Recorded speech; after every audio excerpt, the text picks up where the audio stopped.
அந்த காலத்துல ஏகப்பட்ட கதை இருக்கு, ஏகப்பட்ட கதைகள் இருக்கு. இப்ப கதையெல்லாம் படிச்சா கேட்க ஆளு இல்ல. யாரும் இருக்கு அந்த கதை ராமாயணம் படிச்சிருக்காங்க, கதையை ஆளு கேட்டிருக்காங்க. ஆமா, இப்ப எங்க இருக்கு? இருந்தாலும் இன்னைக்கு நான் சொல்ல போறது ஒரு கதை பாட்டு. ஒரு கதை பாட்டு என்ன கதை தெரியுமா? தாம் பொண்டாட்டி வீட்டுல இருக்கும்போது தாம் பொண்டாட்டி வீட்டுல இருக்கும்போது அடுத்தவன் பொண்டாட்டி மேல ஆசைப்பட்டு போனா இந்த கதையும் இந்த குடும்பம் அழிஞ்சு போகும், அந்த குடும்பம் அழிஞ்சு போகும். இதே மாதிரி கட்டின பொண்டாட்டியை வீட்டுல விட்டுட்டு இன்னொருத்தன் பொண்டாட்டி மேல ஆசைப்பட்டு போனா அந்த குடும்பம் எப்படி அழிஞ்சது? இந்த கதைய படிக்காத மேதை ஐயா பச்சையப்ப நாடார் எழுதி வச்சாரு. இந்த கதைய பச்சையப்ப பாட்டு இல்லைன்னா கிராமிய கலை நிகழ்ச்சியே கிடையாது.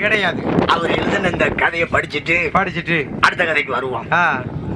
மன்னவர பிறப்புகளே, மதிப்பு உள்ள பொதுமக்களே, மன்னவர பிறப்புகளே, மதிப்பு உள்ள பொதுமக்களே, அன்னியப்பன் ஆசையாலே அலங்கோலமா வெட்டுப்பட்ட ஆள வந்தார் பாட்டு இதறிய வேணு கேட்டு, யாழ வந்தார் பாட்டு இதறிய வேணு கேட்டு, பெண்ணாக பிறந்தவளாம் பேரு வந்து தேவகியா, பெண்ணால பேரு பெற்ற பேரு வந்த தேவகியா, மண்ணாக போன அந்த மங்கையால நேர்ந்ததொரு மரும கொலைய பாரு உங்க மணி பசு ஊசாரு, மரும கொலைய பாரு உங்க மணி பசு ஊசாரு, என்னம்மா பட்டணமா ஜெகம்புகளும் மெட்ராசில, செல்லம்மா பட்டணமா ஜெகம்புகளும் மெட்ராசில, என்ன வரிதாபம் உங்க இருந்துண்டாக வெட்டியத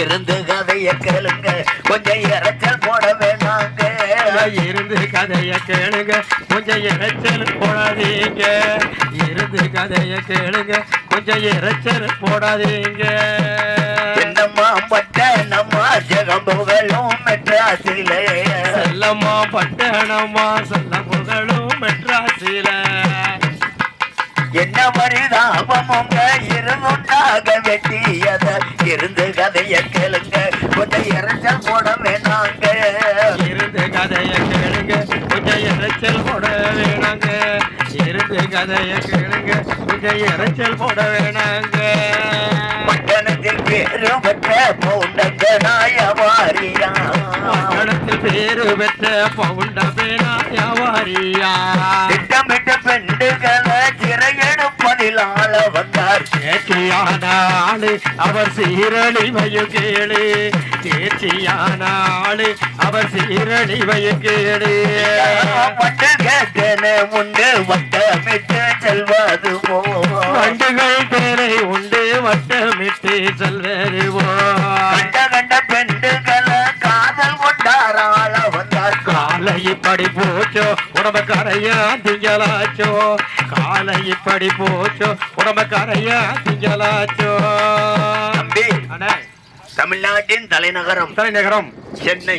சென்னை சொன்னா தெரியாது, சரி மெட்ராஸ் சொல்லு, மெட்ராஸ் எல்லாத்துக்கும் தெரிஞ்சிடும். ஆமா, அந்த சென்னை நகரத்துல சைனா பஜார், சரி பர்மா பஜார் வெளிநாட்டு பொருள் எல்லாம் விற்கிற இடம், அந்த இடத்துல சின்ன கடை இருந்தா போதும். ஆமா, அவன் லட்சாதிபதி இந்த ஆள வந்தாரு முதலியாருக்கு சைனா பஜார்ல பேனா கடை வியாபாரம் லட்சமா கையில துட்டு பல வியாபாரம் நடந்து லட்சமா துட்டு வச்சிருக்காரு. கையில காசு இருந்தால் ஆட்டம் எல்லாம் நம்ம போடுவோம்ல, அந்த காலத்துல சும்மாவா பழமொழி சொன்னாரு, ஒன்ன கண்டா உறங்க மாட்டேன் 10 கண்டா படுக்க மாட்டேன், கோமணத்துல துட்டு இருந்தா கோழி ஊப்பட பாட்டு வரும், இதெல்லாம் தொட்டு வச்சிருக்கவனுக்கு சொன்ன பழமொழி.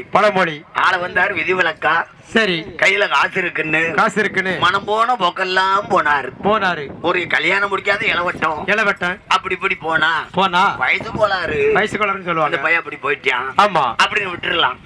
ஆள வந்தார் அப்படியா இல்ல, ஐயா அப்பாவி ஆள வந்தார் அவர் குழந்தை 3 இருக்கு, அப்பாவி ஆள வந்தார் அவர் குழந்தை 3 இருக்கு, அப்பாவி ஆள வந்தார் அவர் குழந்தை 3 இருக்கு, அப்பாவி ஆள வந்தார் அவர் குழந்தை 3 இருக்கு, வைப்பாட்டி வைத்திருந்தார் வயசு பொண்ணு தேவகிய வஞ்சகமாக கெடுத்தார் அதை வாரி வாரி இறைத்தார். வஞ்சகமாக கெடுத்தார் அதை வாரி வாரி இறைத்தார். அதே மெட்ராஸ்ல தேவகின்னு ஒரு பொண்ணு, தேவகிங்கிற ஒரு பொண்ணு. தேவகி ஆமா, அம்மா அப்பா இல்ல, அனாதை பொண்ணு. 10 வீட்டுல போய் பண்ட மாத்திரம் தேய்ச்சி நான் வகுத்து முறையை கழுவிக்கிட்டு இருந்தாள். அவ ஏழ்மையை பயன்படுத்தி இந்த ஆள வந்தாரு. எனக்கு கல்யாணம் முடிக்கல, நான் உன்னைய கட்டிக்கிறேன் அப்படின்னு போய் சொல்லி அவளை வைப்பாட்டியா சேர்த்து வச்சிருந்தாரு. அங்கெல்லாம் கொண்டு போனாரு கடைக்கு. அதை இதை வாங்கி கொடுத்து அந்த பிள்ளை ஏமாத்தி சேர்த்து வச்சுக்கிட்டாரு. இப்ப ஒரு ஆம்பளை தப்பு செஞ்சா 1 மாசம் மறைக்கலாம், 6 மாசம் மறைக்கலாம். எப்பயும் மறைக்க முடியாதுல்ல. ஒரு நாளை குட்டு வெடிச்சிரும் கண்டிப்பா. ஐயா கொஞ்ச நாள் சென்ற கூட குட்டு நட்டு தெரிஞ்சு போச்சு. கொஞ்ச நாள் சென்றவுடன் குட்டு நட்டு தெரிஞ்சு போச்சு. பட்டாலையா தாண்டமுள்ளால வந்தார்.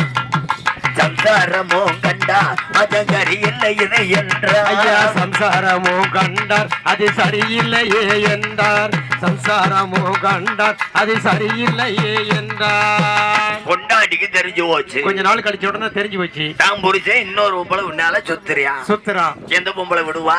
யாரு விடுவா? வட்டி சோற கொடுப்பா. கட்டின புருஷனை கிறுக்கியா இருந்தாலும் விட மாட்டான். அடுத்தவனுக்கு விட்டு கொடுக்க மாட்டான். நான் புரிச்சேன் இன்னொரு பொம்பளை கூட சுத்துறியான்னு தெரிஞ்சதும் வீட்டுக்கு வரும்போது வெள்ளக்காய குறைஞ்ச மாதிரி கோடைய ஆரம்பிச்சுட்டான். ஐயா உனக்கு நான் என்ன உர வச்சேன்? நான் அழகா இல்லையா? அட என்னைய விடுங்க ஐயா. என்ன விட? நம்மளுக்கு 3 பிள்ளைங்க இருக்கு. அழகான 3 குழந்தை இருக்கு. நம்ம பிள்ளைய முகத்தை பார்த்துக்கிட்டு இருந்தா போதாதா? ஐயா பாதமுள்ள பொண்டாட்டி நாம் பக்கத்துல இருக்கையிலே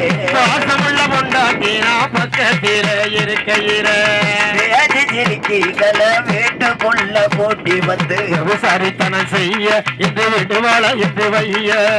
விசாரித்தனம் செய்ய என்று விடுவானா என்று வைய. பழக்கத்தை விட்டுரு. நம்ம குடும்பம் பாலா போயிருமே அப்படின்னு புருஷனை வரும்போது 9 கோடைய ஆரம்பிச்சுட்டான். பேச ஆரம்பிக்கா. இந்த ஆளை வந்தாரு பார்த்தாரு. இது கெட்ட சீக்கா இருக்கு. கெட்ட நோயா இருக்க. வீட்டுல நிம்மதியா தூங்க முடியல. கொண்டாட்டி உள்ளையோட சிரிக்க முடியல. நிம்மதியா சாப்பிட முடியல. இந்த கழுதைய விட்டுறணும். விட்டுறவா? இல்ல இந்த பழக்கத்தை விட்டுறணும். அப்படி ஒரு நல்ல ஊத்தி வந்து நேர தேவிட்டு வந்தா. ஏம்மா தேவகி, நம்ம விஷயம் எப்படியே மொட்டாடி தெரிஞ்சு போச்சு. இனி வீட்டுல தூங்க விட மாட்டேங்கிறா. இனி சாப்பிட விட மாட்டேங்கிறா. இனிமே உனக்கு எனக்கு லாய்க்கப்படாது. நீ உன் வழியை பாத்துக்கோ. நான் என் வழியை பாத்துக்கிறேன். ஆம்பளை விட வேலை தானே அப்படின்னு சொல்லவும் காரியம் முடிஞ்சோன்னா